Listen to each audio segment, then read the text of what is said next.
भगवान विष्णु के होश तब उड़ गए जब एक भक्त ने उनकी तरफ ईंट फेंक कर कहा, इस पर खड़े रहो और मेरा इंतजार करो, मैं बाद में आता हूँ। महाराष्ट्र के पंढरपुर में एक युवक रहता था, पुंडलिक।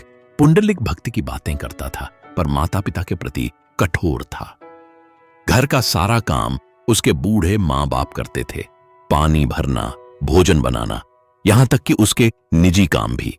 एक बार वह तीर्थ यात्रा पर निकला, लेकिन माता पिता को सम्मान से नहीं, काम कराने के उद्देश्य से साथ ले गया, रास्ते में बोझ ढोने के लिए। एक रात यात्रा के दौरान पुंडलिक ने एक विचित्र दृश्य देखा। 3 दिव्य स्त्रियां, गंगा, यमुना और सरस्वती, अंधेरे में उसके वृद्ध माता पिता के पांव दबा रही थीं, उनकी सेवा कर रही थीं। पुंडलिक चकित रह गया। उसने पूछा, आप तो देवी हैं, फिर ये क्यों कर रही हैं? देवियों ने उत्तर दिया, दिन में हम संसार को पवित्र करते हैं और रात में माता पिता की सेवा, यही हमारा प्रायश्चित है। यह सुनकर पुंडलिक के भीतर कुछ टूट गया।